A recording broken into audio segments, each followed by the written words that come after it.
और जिस जिले के कार्यालय में आज हम ये प्रेस कॉन्फ्रेंस कर रहे हैं, उस उत्तर पूर्वी दिल्ली जिले के नवनियुक्त जिलाध्यक्ष डॉक्टर यूके चौधरी जी। और ये बड़े गर्व का विषय है कि आज मुस्तफाबाद के माननीय विधायक और दिल्ली के वरिष्ठतम विधायक, और वो स्वयं यहाँ उपस्थित हैं, और हम लोग नरेंद्र मोदी जी की सरकार बनने के 11 साल पूरे करने पर सभी लोग, सभी सांसद अपने अपने ढंग से इस 11 साल की कुछ जानकारियां देने के लिए बैठ रहे हैं। अब मैं आपके सामने, जब हम कहते हैं कि 11 साल की जानकारी, नरेंद्र मोदी सरकार के 11 साल की सूचना हमें देनी है, तो 11 साल बहुत होता है दोस्तों। 11 साल इस मायने में बहुत होता है कि आज सोचिए, अगर कोई व्यक्ति 18 साल का हो, लड़का लड़की, तो 11 साल पहले शायद उसकी राजनीतिक समझ उतनी थी नहीं। अब याद भी नहीं होगा कि आज के 11 साल पहले देश का क्या माहौल था और आज क्या माहौल है। कई चीजें तो ऐसी हैं जो हमको, आपको भी, अच्छे अच्छे लोगों को भूल जाती है। मैं प्रेस कॉन्फ्रेंस को शुरू करने के पहले एक छोटी सी बात याद दिलाना चाहता हूं कि क्यों जरूरी है हमें इन 11 सालों की समीक्षा। आज हम 2025 में हैं, जून में। 2014 मोदी सरकार के बनने के पहले हम, आप सभी लोग, अगर हमको बताना पड़ता था कि मैं डॉक्टर यूके चौधरी हूं, तो मैं नहीं कह सकता, मेरे लिखने से नहीं पता चलता था कि मैं डॉक्टर यूके चौधरी हूं। हमें ये किसी से अटेस्ट कराना पड़ता था, गैजेटेड रैंक के अधिकारी से हमको लिखवाना पड़ता था, उसका मुहर लगता था कि ये डॉक्टर यूके चौधरी हैं, मैं ये प्रमाणित करता हूं। और जैसे मोदी सरकार बनी, इस इतने बड़ी अविश्वास को मोदी सरकार ने हटाया। मतलब देश की सरकार को अपने लोगों पे विश्वास नहीं है कि जो बोल रहा है वो सही बोल रहा है। और फिर शुरू हुआ सेल्फ अटेस्टेशन। आप लिख दो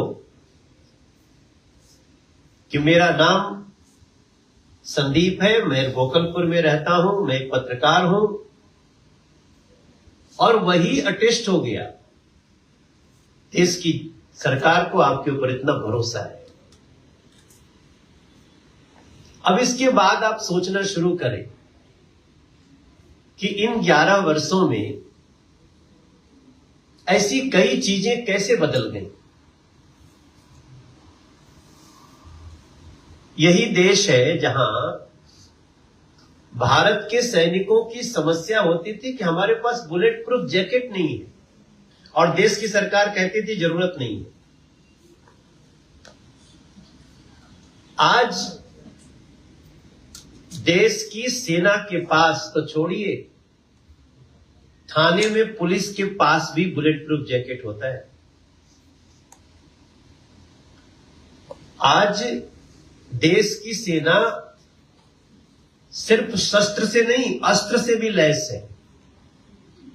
ऐसे ऐसे हथियार देश की सेना के पास, बड़े अस्त्र शस्त्र, अब अमेरिका का बनाया हुआ, चाइना का बनाया हुआ, तुर्की का बनाया हुआ, जिनको लगता था कि हम इसी के बल पे महाशक्ति है, उनको भारत की सेना के हथियारों ने आसमान में फोड़ दिया।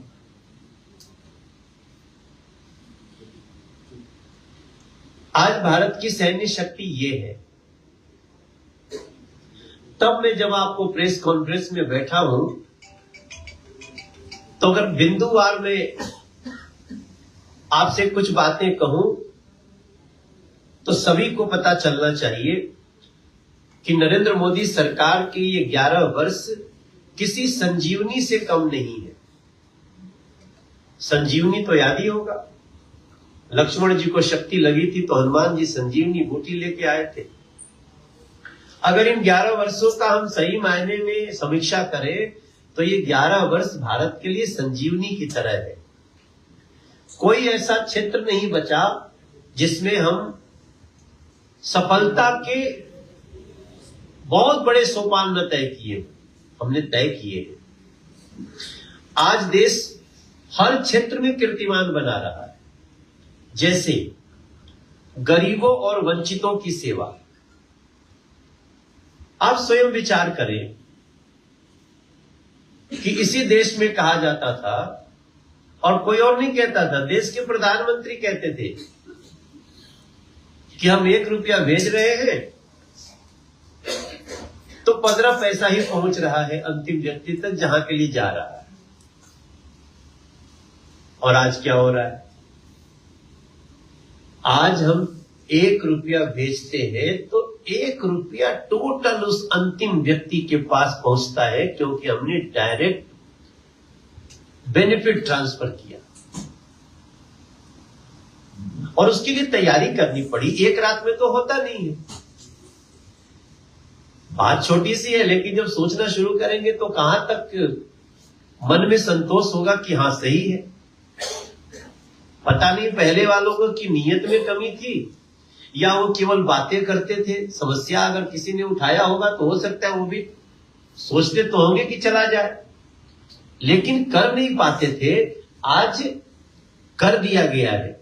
गरीबों वंचितों की सेवा। जो गांव में रह रहा है, उसके घर में उसके पिताजी बीमार हो गए।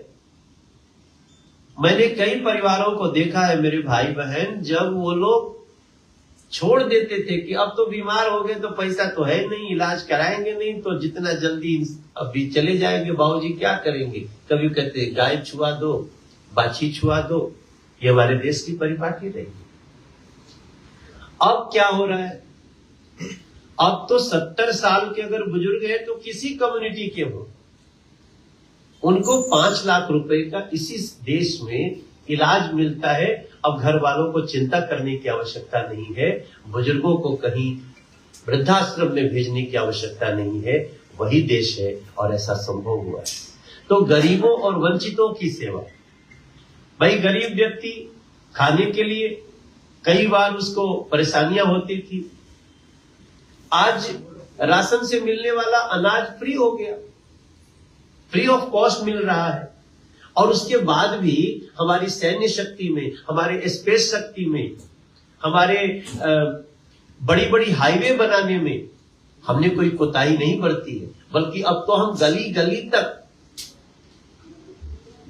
देश के गांव गांव में पक्की गलियां बनाने का काम भी हमारा भारत सरकार कर रहा है, राज्य के साथ समन्वय बैठा के। तो गरीबों और वंचितों की सेवा में जो जो छोटी से छोटी बातें थी, इन 11 सालों में किया गया है। हम इतना बोल रहे हैं, हम शॉर्ट में करके आगे बढ़ेंगे, लेकिन इन सारे, आइए अजय जी, इन सारी योजनाओं को जमीन तक पहुंचाने के लिए कितने स्तर पर सूक्ष्म रूप से काम करना पड़ा होगा, आप इसका सिर्फ अनुमान लगाइए। और उस परिस्थिति में जहां करप्शन नाम का एक ऐसा जानवर, एक ऐसा वायरस घेरे हुए है, मैं ये नहीं कह रहा हूं था ही, और वो कहीं और से नहीं आता है, वो हमारे आपके बीच से आता है। उसके बाद भी 100% बेनिफिट लोगों तक पहुंचा देना। यहां तक कि इस देश में अभी तो आदमी का स्वास्थ्य देखा जाता था, पहली बार इस देश में खेत की मिट्टी का स्वास्थ्य का जांच होता है, सॉइल टेस्ट होना शुरू हुआ। वैज्ञानिक गांव में रहना शुरू किए। हमारे यहां भी अगले 3-4 दिन बाद जो दिल्ली के गांव हैं वहां वैज्ञानिक आ रहे हैं। हम सांसदों को उनके साथ बैठ करके वहां की बात करनी है। तो गरीबों और वंचितों की सेवा, नारी सशक्तिकरण, जब आप नारी सशक्तिकरण पे सोचना शुरू करेंगे तो आपको कितनी चीजें याद आएंगी। वैसे तो आमतौर पे शहर में बैठने में लोग कहेंगे महिला आरक्षण हो गया, ये तो एक अलग विषय है। लेकिन नारी को, एक महिला को जब पानी लेने के लिए 5-5 किलोमीटर जाना पड़ता था और उस गांव में उसके घर में नल से जल आना शुरू हो गया। हमने ये लगाए हैं छोटे छोटे जो पोस्टर। हम आपसे प्रार्थना करेंगे, जिन हमारे पत्रकार भाई बहन के पास समय होगा आप इनका एक अध्ययन करिएगा, और नहीं तो हम आपको ये कॉपी देंगे, इसको आप ले सकते हैं। हमने तुलनात्मक अध्ययन किया इसमें। इस समय तक हम देश के 15 करोड़ घरों में नल से जल दे रहे हैं पूरे देश के अंदर। अब सोचिए, सोचना ही संभव था, कैसे करेंगे? अरे कैसे, हम तो पानी भी दे रहे हैं, अब हम गैस कनेक्शन पूरे गांव देने जा रहे हैं। शहरों में भी शुरू है। दिल्ली के लगभग 65% घरों में हम डायरेक्ट गैस कनेक्शन कर दिए हैं, और इतना सुरक्षित है कि किसी घर में कुछ गैस कनेक्शन में प्रॉब्लम होती सुने होंगे आप लोग। कभी भी रास्ते और गली में कोई लाइन फट गया, ऐसा आपके जानकारी में आज तक नहीं आया। वो इतनी सुरक्षित व्यवस्था। नारी सशक्तिकरण कैसे होगा? महिला को कहा जाता था कि आप सेना में नहीं काम कर सकते। क्यों नहीं काम कर सकते? आज महिलाएं सेना में काम कर रही हैं, ऑपरेशन सिंदूर को एग्जीक्यूट करने वाली महिलाएं हैं। तो नारी सशक्तिकरण पर भी इस देश ने अतुलनीय सफलता पाई है। मध्यम वर्ग परिवारों का जीवन, अक्सर हम लोग क्या कहते थे कि शोषित, पीड़ित, वंचित, इनके लिए तो बहुत कुछ होता है भाई, मध्यम वर्ग परिवार कहां जाएगा। आप सोचिए 2014 में मात्र आपका 2 लाख रुपया इनकम टैक्स से फ्री होता था। कितना? 2 लाख केवल। आज इस देश के मध्यम वर्ग को खुशी कितनी होगी कि 12,75,000 रुपया तक अगर आपका इनकम है तो आपको सिर्फ बताना है सरकार को, रिटर्न भरना है कि मेरी इनकम 12,75,000 है, या मेरी 15 लाख है तो 15 लाख में आपको अगले 2.5 लाख का ही देना पड़ेगा। उसको भी हमने स्लैब में बांटा, इतना कम है। आज मध्यम वर्ग के लोगों के लिए, चाहे वो उनके घर में डायरेक्ट गैस कनेक्शन आता हो, चाहे उनको टैक्स रिबेट में छूट मिली हो, चाहे उनके लिए लास्ट माइल कनेक्टिविटी बसों की हो। हम इसी दिल्ली में देवी बसें चलाना शुरू किया अभी, देवी बस। तो वैसे तो कुछ लोग देवी सुन के सोचेंगे कि भाजपा है तो देवी का नाम लाई, ऐसा नहीं है। उसका देवी का फुल फॉर्म है, और उसका भाव ये है कि हम छोटी छोटी सड़कों पे भी, इस देश में जो गरीब परिवार है उनको हमने 5 लाख रुपए का फ्री आयुष्मान योजना से इलाज दिया है। और हमने नीचे जो पोस्टर लगाया, आप देखिएगा कि अभी तक हम लोग करीब 1,25,000 करोड़ रुपए का फ्री इलाज दिया है इस देश के गरीबों को। 1,25,000 करोड़। और इतना करते हुए भी कई लोग कहते हैं ना कि भाई कहां से इकोनॉमी आएगी। इसके बाद भी हमारी इकोनॉमी घट नहीं रही है, हमारी इकोनॉमी बढ़ रही है। हम पूरे दुनिया में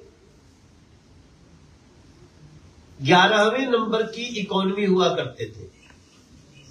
आज हम किस नंबर पे आ गए हैं? आज हम 4थे नंबर पे आ गए। जापान हमसे पीछे चला गया। एक जर्मनी हमसे थोड़ा सा आगे है, और आपको बता रहा हूं, हो सकता है कि जब तक प्रेस कॉन्फ्रेंस करूं शाम तक आपको सूचना मिल जाए कि जर्मनी भी पीछे हो गया। हम इस स्पीड से चल रहे हैं।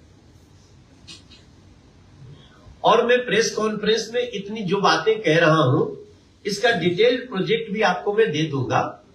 हम तो बिंदुवार इस बात को रख रहे हैं कि सस्ती और सुलभ स्वास्थ्य सेवा, हम 151 आरोग्य केंद्र इस दिल्ली में 1 साल के अंदर बनाने वाले हैं। आरोग्य केंद्र में टेस्ट होगा, बड़ी से बड़ी जांच होगी, और खाली बीमार लोगों का नहीं, बीमारी हो न इसकी भी व्यवस्था आरोग्य केंद्र में होने वाली।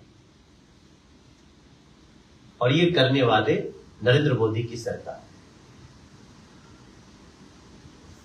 हम लोग, हमारे संस्कृत के जो स्रोत है उसमें है ना, आरोग्यम धन संपदा। आरोग्य से बड़ा आपको बीमारी होने से पहले इलाज हो जाए, इससे बड़ी संपदा, आपको निरोग रहे, इससे बड़ी कोई संपदा नहीं है। तो इसमें भी 11 वर्ष में जो मोदी सरकार ने किया है वो बहुत ही महत्वपूर्ण है। इसके बाद राष्ट्रीय सुरक्षा, अब इस समय तो ऑपरेशन सिंदूर चल रहा है। हम कभी कभी ये लाइन कहते हैं कि देखो, जब से मोदी सरकार आई है हम आतंकवादी घटनाओं पे लगाम लगाए।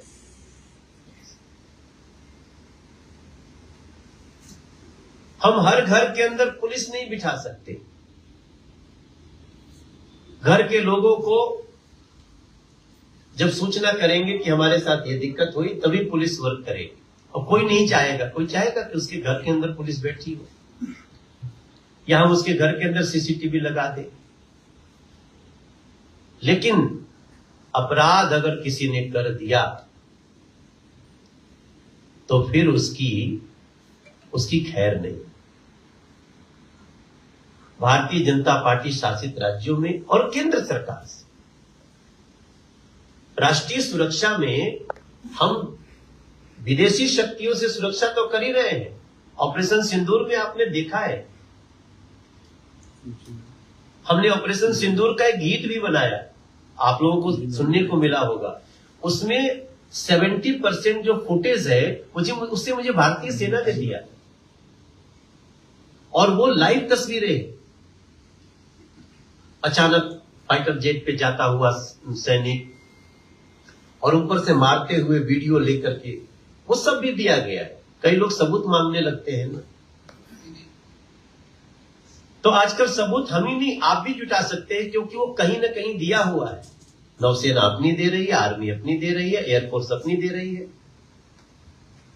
और इसके साथ साथ हमारी राष्ट्रीय सुरक्षा तब होगी ना जब समाज में भी क्राइम पे कंट्रोल होगा।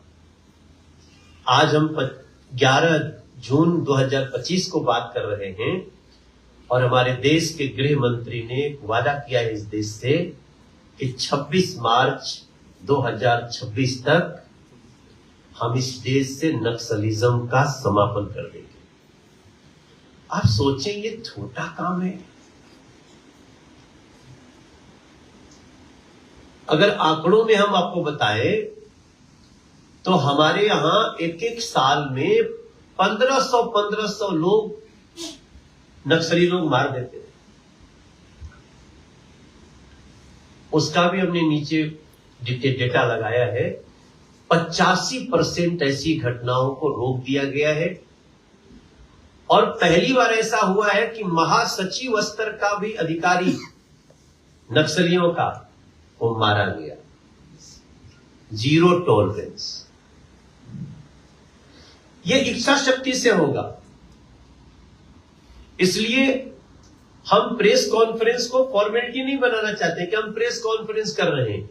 हम इतना विषय को छूकर हम इस देश के लोगों से, इस देश के इन्फ्लुएंसर से, इस देश के मीडिया से, क्योंकि मीडिया चौथा स्तंभ है। अगर हम व्यवस्थापिका है, कार्यपालिका है, न्यायपालिका है, तो चौथा स्तंभ कौन है? मीडिया है। हमारी गलती पे मीडिया हमको भी नहीं छोड़ेगा। इसलिए हम मीडिया से कह रहे हैं कि आप भी इन कुछ विषयों पे अपना रिसर्च करें, हमारी गलती भी हमको बताएं, क्योंकि हम मोदी जी भी ये नहीं कह रहे हैं कि हमने देश की सारी समस्याओं को दूर कर दिया और हमारा देश विकसित हो गया। हम 2047 में विकसित होने का लक्ष्य रखे, और विकसित देशों में भी आज क्या हो रहा है वो भी दुनिया देख रही है।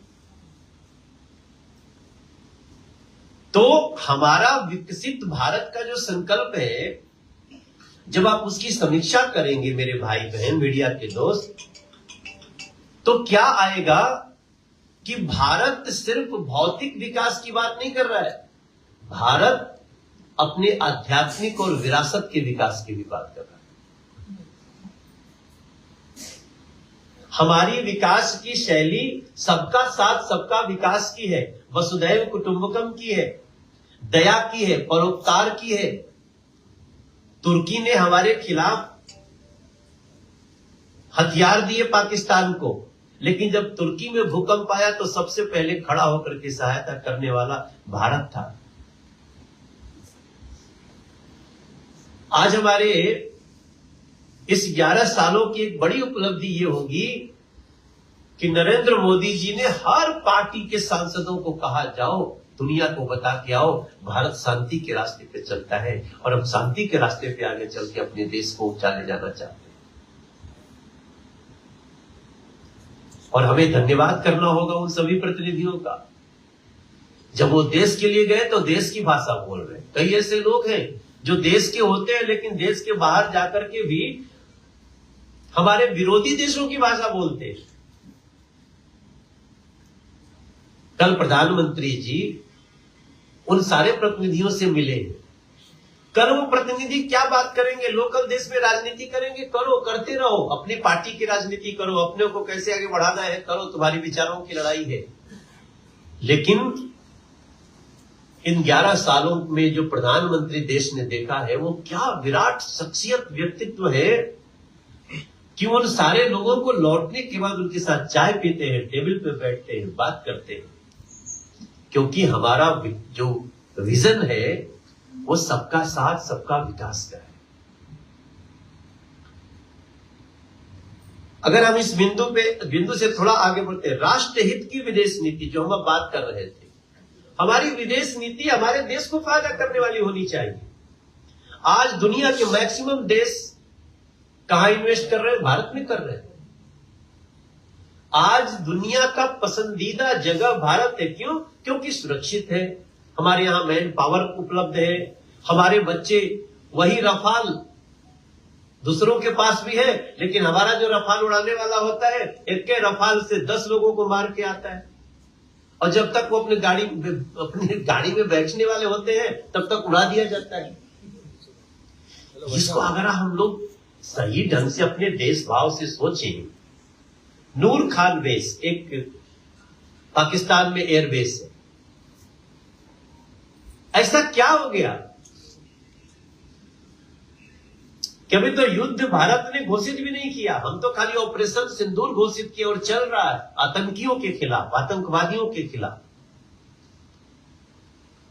इसलिए कि नूर खान बेस पे कुछ हलचल दिखा भारत को, और हलचल दिखा तो इसके पहले कि हलचल आगे बढ़े ध्वस्त हो गया नूर खान हॉस्पिटल, नूर खान एयरबेस। क्या पावर है अपने देश की! तो उसमें जो हमारे जवानों की स्किल है उसको आप कैसे इग्नोर कर सकते हैं? तो हमारी राष्ट्रीय सुरक्षा से लेकर राष्ट्रीय विदेश नीति हमारे देश हित की है। भारत का वैश्विक आर्थिक महाशक्ति जिस तरह से आगे चल रहा है, तभी हम 4थे स्थान पे आज आए हैं। हमारे यहां ईज ऑफ डूइंग बिजनेस का बहुत बड़ा पॉलिसी है, वन विंडो है, ज्यादा से ज्यादा आपको भागना न पड़े, व्यवसाय करने वाले लोगों को सुविधा दिया जाए। कई राज्य ऐसे हैं जो इसको नहीं मानते हैं, क्योंकि हमारा राज्य तो संघीय ढांचा है। तो जहां भाजपा की सरकार नहीं है वो लोग पता चले उद्योग धंधों को ही हटाने लगते हैं। लेकिन हमारे देश में देखिए, आज गुजरात पहले मॉडल था, आज उत्तर प्रदेश है, मध्य प्रदेश है, अभी फिर छत्तीसगढ़ बन रहा है, अब हम दिल्ली को बनाने जा रहे हैं। आप सोचिए कि गुड़गांव में आप जाते हैं तो देखते हैं ना इतनी बड़ी बड़ी अट्टालिकाएं, ऊंची ऊंची बिल्डिंग। आप इधर न्यू अशोक नगर में चले जाइए, इधर मयूर विहार में, तो एक सड़क के बाद ऊंची बिल्डिंग है, एक सड़क के बाद केवल आपको ऐसे ही जीर्ण शीर्ण अवस्था में दिखेगा। क्यों? पॉलिसी ही नहीं बनाया लोगों ने, उस पर काम ही नहीं किया। आज हम प्रेस कॉन्फ्रेंस में इस 11 साल की एक और नीति बन रही है, आपको बता दें कि हम लोग बहुत जल्दी आप वही दृश्य अब दिल्ली में भी देखेंगे, ऐसी योजनाओं पे काम हो रहा है। तो इन सारे बिंदुओं पे जब आप बात करेंगे, ईज ऑफ डूइंग बिजनेस, भारत का तकनीकी दशक कैसे आगे बढ़ा है, भारतीय संस्कृति और विरासत की रक्षा कैसे हुई है, पूर्वोत्तर का विकास, हमारे देश का नॉर्थ ईस्ट रीजन, एक हमारी नॉर्थ ईस्ट लोकसभा है और एक नॉर्थ ईस्ट रीजन है पूर्वोत्तर, वहां को भी हम विकास के आधार पे आगे लेके जा रहे हैं। तो इन सारी बातों में जब हम अपने पर्यावरण की रक्षा कैसे करनी है, ये भी हमारा बहुत बड़ा विषय है। और इसी के लिए हमने बहुत सारी, इसको क्या बोलते हैं जो लगा हुआ है, स्टैंडी लगाए हुए हैं। उस स्टैंडी को आप अपनी फोटो जरूर खींच के ले जाए, और उसके एक एक हमने तुलनात्मक भी दिए हैं कि जैसे आपको कहेंगे कि भाई देखो, इस देश में 2014 से पहले टोटल एम्स की संख्या 8 थी, आज कितनी है? 23। देश के अलग अलग हिस्सों में लोगों का इलाज हो जाए, क्यों सभी लोग दिल्ली ही इलाज कराने के लिए मजबूर हो जाए? तो ऐसी बहुत सारी चीजें, हमारे जो मेडिकल सीट होती थी वो पहले से डबल हो चुकी है, मेडिकल कॉलेज की संख्या पहले से 4 गुनी हो चुकी है। और जब हम नॉर्थ ईस्ट रीजन की बात कर रहे हैं तो हम थोड़ी देर अपने नॉर्थ ईस्ट लोकसभा की भी बात करेंगे। मेरे भाई बहन, 2014 में जब मैं इधर का सांसद बन के आया था, हमारे मोहन सिंह बिष्ट भाई साहब, अजय उस समय विधायक नहीं थे, यूके जी मिले थे हमको उसी समय, सब हमारे साथी उस समय हमको मिले, मनोज त्यागी, मास्टर विनोद, रिंकू जी से थोड़ा देर बाद मुलाकात हुआ हमारा। तो आप सोचिए, हमारी पहली मीटिंग जानते हमने क्या किया? हमने पहली मीटिंग किया था सिग्नेचर ब्रिज को कैसे बनाया जाए। वो फोटो आज भी है हम लोगों के पास। 49 दिन की सरकार जो बनी उसने सिग्नेचर ब्रिज की मीटिंग नहीं की। सिग्नेचर ब्रिज की मीटिंग हम लोगों ने किया, हमारे मोहन सिंह बिष्ट जी थे, साहेब सिंह चौहान जी थे, अजय, राजकुमार बल्लभ, मनोज त्यागी, ये सब उसमें बैठे हुए थे। क्यों? क्योंकि राष्ट्रपति शासन था। उस राष्ट्रपति शासन, कई लोगों को लगता है कि मनोज जी आप बार बार सिग्नेचर ब्रिज क्यों अपने खाते में ले लेते हो? अरे भाई, हम जब आए तो राष्ट्रपति शासन था। राष्ट्रपति शासन में हमने एक बजट दिया और रुके हुए काम को शुरू कराया, जिसको 2018 में शुरू कर दिया गया। इसी दिल्ली में अब आप सोचिए, जब मैं आया था, सिलसिलेवार बताऊंगा आपको 1.5 मिनट में, 400 करोड़ रुपए की लागत से हर साल आज हम 3 सेंट्रल स्कूल की तरफ आगे बढ़ चुके हैं। एक की बिल्डिंग बन चुकी, दूसरे का पैसा सैंक्शन हो गया, बुराड़ी वाले का तुरंत उस खजूरी के बाद उसका अगला बजट जो आएगा वो बुराड़ी का होगा।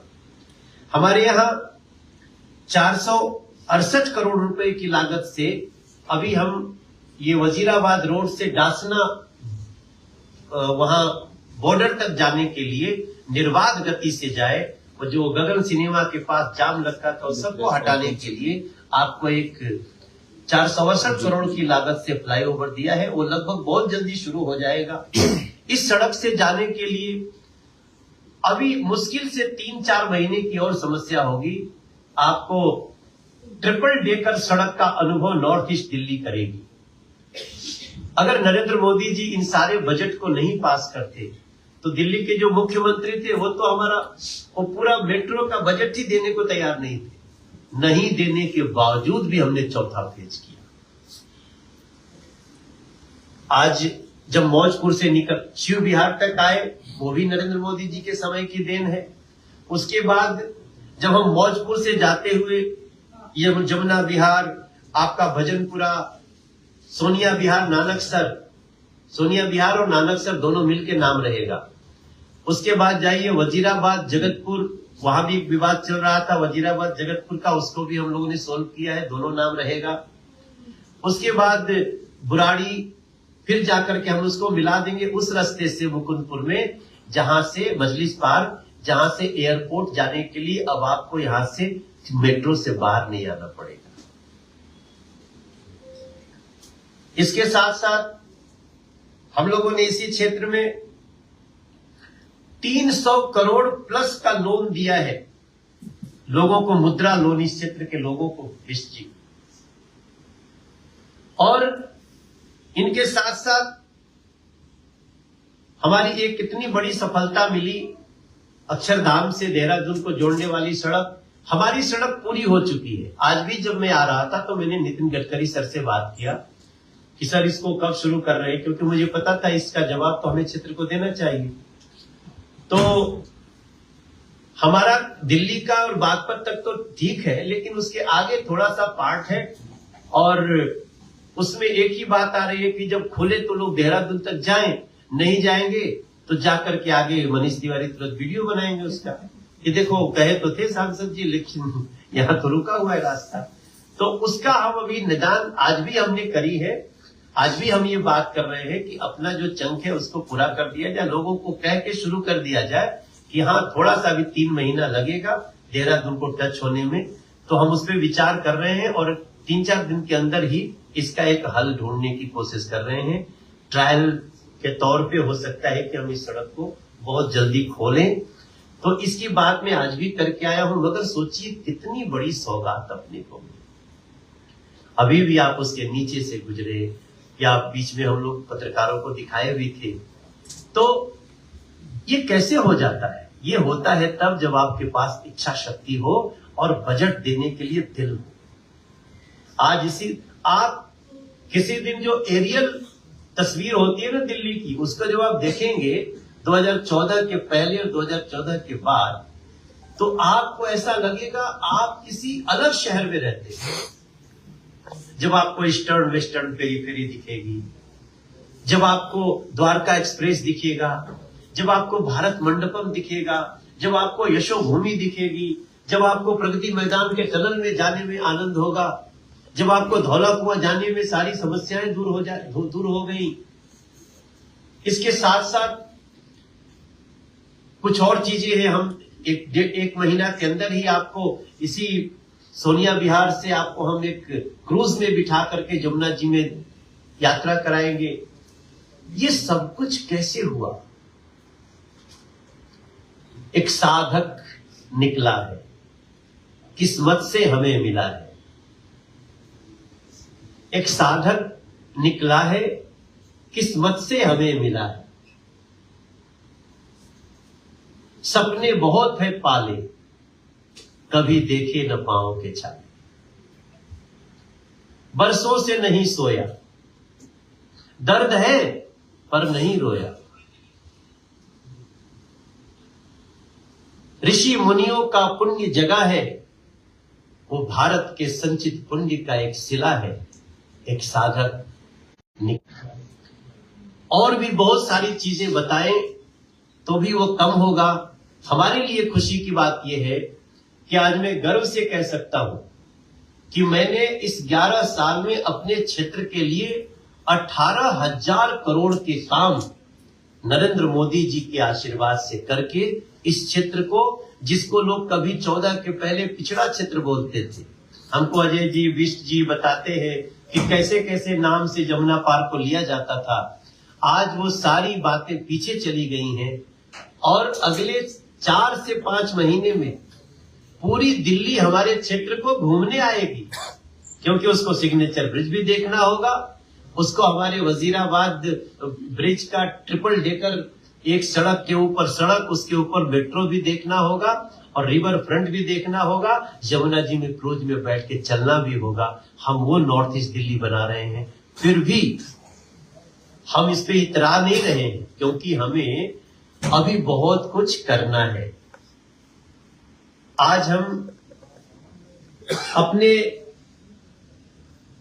मेरा अनुमान है कि अगले 5 वर्षों में, अब तो चूंकि पहली बार 27 साल के बाद हमारी सरकार भी है, तो हम आपको विश्वास दिला सकते हैं कि हमारी जो आगामी योजनाएं हैं, कालीघटा रोड को चौड़ा करना, उसको शिव विहार और मुस्तफाबाद के विधानसभा से होते हुए उसको ले के लोनी रोड से जोड़ देना, और एक ऐसी डबल चलती हुई रोड जहां पे रुकने की जरूरत ना पड़े, हम लोगों को समझाएंगे, उनको इलीगल इंक्रोचमेंट करने वालों को हाथ जोड़ेंगे कि आप अपनी सड़क को चलायमान रखो। ये सब कुछ हमारी अंतिम दौर में चर्चा है। हम अपने विधायक के साथ अपने गामड़ी रोड को चौड़ा करने के लिए, सोनिया विहार को डबल करने के लिए तो हम दौरा कर चुके हैं, और सोनिया विहार को डबल करने के लिए हम 500 करोड़ रुपए का प्लान कर चुके हैं कि वहां से उसको डबल सड़क के ऊपर, क्या बोलते हैं उसको, एलिवेटेड रोड दे करके, और सोनिया विहार की जो लाखों परिवार रहते हैं उनको सुविधा दे। इसके साथ साथ हमारा गोकलपुरी जो ड्रेन है उसको ठीक करने का, बुराड़ी के फ्लड की जो एक नाले है, आप कभी उस नाले में जाएंगे, जो बुराड़ी के हमारे साथी होंगे, वो हमारे प्लानिंग में आ चुका है। हम लोग जिस स्तर पे काम कर रहे हैं उसको जल्दी से जल्दी एग्जीक्यूट करने के लिए हमने इधर का एक डिस्ट्रिक्ट डेवलपमेंट कमेटी बनाई है, जिसका हेड अजय महावर जी को